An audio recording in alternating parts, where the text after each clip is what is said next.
مسلمان اپنی مرضی کے مطابق اپنی زندگی بسر نہیں کر سکتا۔ اللہ تعالیٰ نے اپنے بندوں کے لیے حدود مقرر کی ہیں، جن حدود کے اندر رہنا ہر مسلمان کے لیے ضروری ہے۔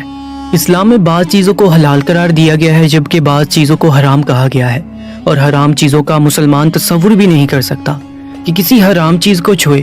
اس طرح سے کچھ چیزیں ایسی ہیں جنہیں مکروہ کے درجے میں رکھا گیا ہے، اور پھر مکروہ میں بھی 2 درجے ہیں جن کے بارے میں آگے چل کر تفصیل سے بات ہوگی۔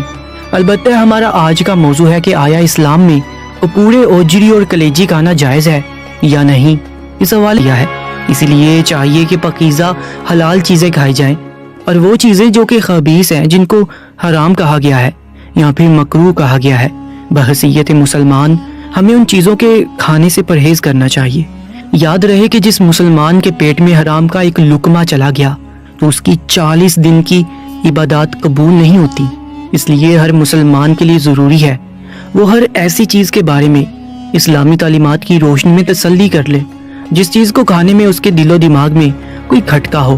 مگر یاد رہے کہ کپورے اور اوجری بھی ایسی چیزوں میں شامل ہیں جن کو کھانے میں لوگ نہ صرف کراہیت محسوس کرتے ہیں بلکہ ان کے ذہن ان کو کھانے کے لیے کلیئر نہیں ہوتے۔ اس لیے ان خدشات کو ختم کرنے کی ضرورت ہے۔ آئیے اب آپ کو بتاتے ہیں کہ کپورے کھانے کے حوالے سے قرآن و حدیث کی تعلیمات کیا ہیں۔ یاد رہے کہ اللہ تعالیٰ نے انسان کو اشرف المخلوقات بنایا ہے، اور اس انسان کی فطرت اللہ تعالیٰ نے نفیس پیدا کیا۔ ہر انسان گندگی اور گندی چیزوں سے نفرت کرتا ہے اور پاک اور پاکیزہ چیزوں کو پسند کرتا ہے۔ تو یاد رہے کہ کوئی بھی شخص یہ پسند نہیں کرتا کہ وہ ایسی چیز کھائے جس کو ہاتھ لگانے میں بھی کراہیت محسوس ہوتی ہو۔ تو نہ جانے وہ لوگ جو اس کو کھانا پسند کرتے ہیں ان کی تربیت ان کو کیسے قبول کرتی ہے۔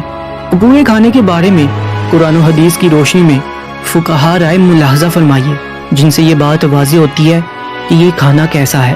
دوستو، ایک بات ذہن نشین کر لیں، کپورے چاہے بکرے کے ہوں، بیل یا بھینس کے ہوں، یا پھر کسی بھی حلال جانور کے ہوں، تمام کے لیے یہی حکم ہوگا۔ اس لیے یہ نہیں کہا جا سکتا کہ یہ صرف بکرے کے کپوروں کے لیے تھا، وغیرہ وغیرہ۔ تو دوستو غور سے سن لیں کہ فقہا کے نزدیک کپورے کھانا جائز نہیں ہے، کیونکہ شرعی حوالے سے حیوان کے جن 7 اعضاء کے کھانے سے منع کیا گیا ہے ان میں کپورے بھی شامل ہیں۔ اس ممانعت کو بعض اہل علم حرام سے تعبیر کرتے ہیں اور بعض مکروہ تحریمی سے۔ فقہا انحاف نے مکروہ تحریمی لکھا ہے، اور اصولی لحاظ سے مکروہ تحریمی کہنا ہی درست ہے۔ واضح رہے کہ مکروہ ناپسندیدے کو کہتے ہیں، اور تحریمی کا مطلب جو حرام سے قدیم ہو۔ مکروہ تحریمی شرعاً وہ ناپسندیدہ کام ہے جو حرام سے قلیل ہو، اور اس کا کرنے والا اللہ اور اس کے رسول صلی اللہ علیہ وآلہ وسلم کے غصے اور ناراضگی کا مستحق ہوتا ہے۔ یاد رہے کہ مکروہ تحریمی اگرچہ حکم کے اعتبار سے حرام سے کم درجہ رکھتا ہے، لیکن تحظیمی کے مقابلے میں حرام سے زیادہ قریب ہے۔ نیز اس کا حکم بیان کرتے ہوئے ناجائز سے بھی تعبیر کیا جاتا ہے۔ جیسا کہ پہلے بھی ذکر ہوا کہ کپورے اس لیے ناجائز ہیں کیونکہ یہ حلال جانور میں موجود ان 7 چیزوں میں شامل ہیں جو کہ مکروہ تحریمی ہیں۔ وہ 7 چیزیں یہ ہیں: بہتا ہوا خون، غدود، مثانہ، نرکی، پیشاب گاہ، مادے کی پیشاب گاہ، اتا، کپورے۔ دوستو، یہاں ہم بات کریں بہتے ہوئے خون کی تو اس کا حرام ہونا تو قرآن مجید سے ثابت ہے، اور باقی اشیاء تمام خبیث ہیں۔ یعنی ایک حدیث مبارکہ میں ہے کہ رسول اللہ صلی اللہ علیہ وآلہ وسلم ان 7 چیزوں کو ناپسند فرماتے تھے۔ دوستو، یاد رہے کہ قرآن مجید کی سورہ اعراف آیت نمبر 157 میں واضح ارشاد باری تعالیٰ ہے کہ وہ رسول ستھری چیزیں ان کے لیے حلال فرماتے اور گندی چیزیں ان پر حرام کرتے ہیں۔ اور اس آیت کی تفصیل میں یہ حدیث بیان ہوئی ہے کہ وہ وجاہت سے روایت ہے کہ رسول اللہ صلی اللہ علیہ وآلہ وسلم نے بکری کے یہ اجزاء مکروہ قرار دیے ہیں: اعلیٰ تناسل، اگلی، پیشاب گاہ، گلٹی، اتا، مثانہ اور خون۔ کراہیت سے مراد کراہت تحریمہ ہے۔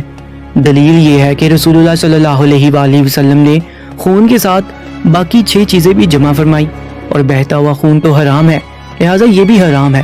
دوستو، اس حوالے سے امام ابو حنیفہ سے مروی ہے کہ خون حرام ہے، اور میں 6 چیزوں کو مکروہ سمجھتا ہوں۔ یعنی آپ نے بہتے خون پر حرام کا نام بولا اور باقی 6 چیزوں کو مکروہ کہا۔ اس لیے حرام مطلب وہ ہے جس کی حرمت یعنی حرام ہونا دلیل قطعی سے ثابت ہے اور بہتے خون کا حرام ہونا تو دلیل قطعی سے ثابت ہے۔ دوستو، آپ نے کپورے کھانے کے بارے میں تفصیلی جائزہ سن لیا ہے۔ اب اگر بات کی جائے اوجری کی، جو کہ اکثر لوگ بہت شوق سے کھاتے ہیں، بلکہ بعض لوگ تو آنتے بھی کھاتے ہیں، تو ایسے لوگ غور سے سن لیں۔ جانور کی 7 مکروہ چیزوں والی حدیث کی تشریح میں فقہا حضرات فرماتے ہیں کہ مثانہ پیشاب ٹھہرنے کی جگہ ہے اور اوجری پیخانہ یعنی غلاظت کی جگہ ہے۔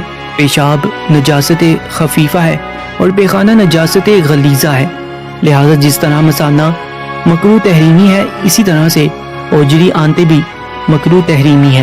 تو معلوم ہوا کہ اوجری کا حکم بھی مکروہ تحریمی کے جملے میں آتا ہے، اس لیے بہتر یہی ہے کہ اس سے اجتناب کیا جائے۔ البتہ دیگر فقہا کے نزدیک اوجری صرف طبی کراہیت کی وجہ سے مکروہ ہے، یعنی کراہیت کے ساتھ ہے۔